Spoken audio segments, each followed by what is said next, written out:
Hello everyone, কেমন আছেন আপনারা? আমি ঈশিতা আর আমার চ্যানেলে আপনাদের সবাইকে স্বাগত জানাই। হেঁটে জাস্ট ফিরলাম। গরম প্রচুর পড়েছে, কদিন ধরে কিন্তু বৃষ্টি হচ্ছিল প্রচণ্ড, তো এখন কিন্তু প্রচণ্ড গরম। আজকের ব্লগটা সকাল থেকে শুরু করে দিয়েছি। একটু পরে যেতে হবে মাঠে ধানের বীজ ফেলা হয়েছে, সামনেই তো আষাঢ়ের চাষ, ওই জন্য বীজ ফেলা হয়েছে। গত কয়েকদিন বৃষ্টির কারণে প্রচুর জল জমে গেছে। এইভাবে জল জমে থাকলে ধানের বীজগুলো নষ্ট হয়ে যেতে পারে। তো চলুন, আমি কিছু বাড়ির টুকটাক কাজটা করে যাব একটু মাঠে। চলে এসেছি মাঠে। দেখুন, এই যে ঘাই কেটে দিয়েছে, এই কাটাটাকে বলে ঘাই কেটে দেওয়া। গ্রামের মানুষেরাদের এটাই ভাষা।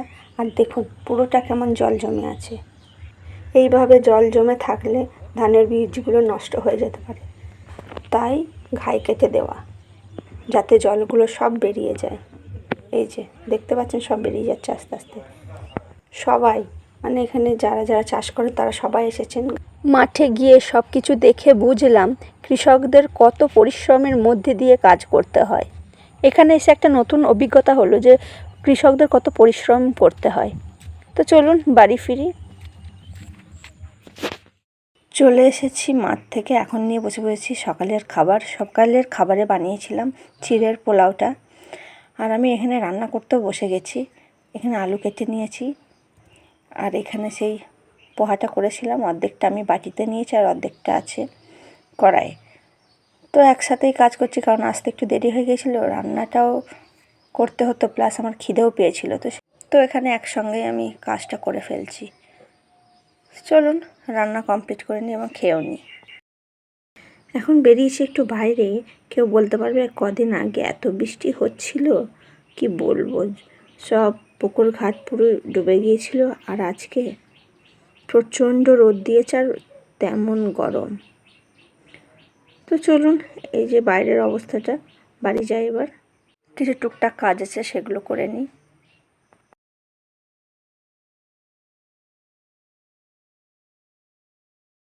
অনেক দিন পর আমাদের রেশনে গম দিল, কারণ কয়েক বছর ধরে গম দেওয়া বন্ধ করে দিয়েছিল, আটা দিচ্ছিল। তো এবারে গম পেয়েছি। এই গমটা আজকে ভাঙাতে দেবো, তার জন্য আজকে ধুয়ে নেব, ধুয়ে শোকাতে দেব। এই গমগুলো কয়েক বছর দেয়নি, তো এত অসুবিধা হচ্ছিল রুটি খেতে, কারণ প্যাকেট আটা কিনে খেতে হচ্ছিল, আর প্লাস যেগুলো রেশনে দিচ্ছিলো সেগুলো অতটা ভালো ছিল না। তো গমটা দিয়ে সুবিধাই হয়েছে জানেন। তো তাই ভাবছি আজকে একটু ধুয়ে মেলে দিই, দিয়ে আটা ভাঙাতে দেব। আর এই আটাটা খেতে ভালো হয়, পিওর আটা পাই, প্লাস ঘরে ভাঙানো, ঘরে রুটিও খেতে খুব ভালো লাগে আর টেস্টও হয়।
চলো, আমার কমপ্লিট।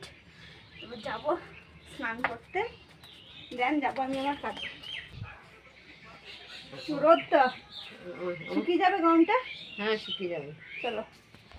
এত রোদে দাঁড়িয়ে থাকতে হবে না, চলো।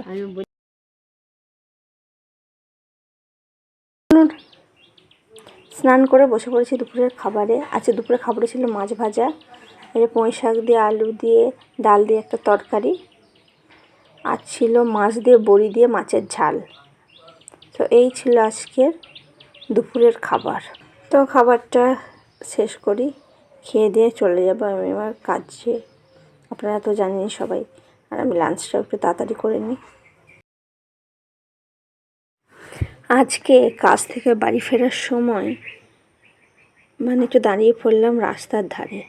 এত সুন্দর লাগছিল একটা জিনিস দেখে। এই যে দেখে আমার একটু দাঁড়াতে ইচ্ছিল, এত সুন্দর লাগছিল এই মেঘটা দেখতে, প্লাস এই প্রাকৃতিক সৌন্দর্য, কি বলবো, জাস্ট অসাধারণ। আর এই যে আমার সাইকেল, আমি সবসময় যখনই দেখছি ওই মেঘটাকেই দেখছি। মেঘটা এত সুন্দর লাগছিল, কি বলবো। দেখুন কত সুন্দর লাগছে, কত অসাধারণ, কি বলবো। এই এই ফিলিংসটা একটু অনুভব করার, মুখে বোঝানো যাবে না। তো চলুন আমার সাইকেলটা নিয়ে এবার যাই। অনেকক্ষণ দাঁড়িয়েছি আমি। আজকে আমার কাজে ছুটি হয়ে গিয়েছিল একটু তাড়াতাড়িতেই। তো চলুন বাড়ি যাই, বাড়ি যেয়ে দেখা হচ্ছে আপনাদের সাথে।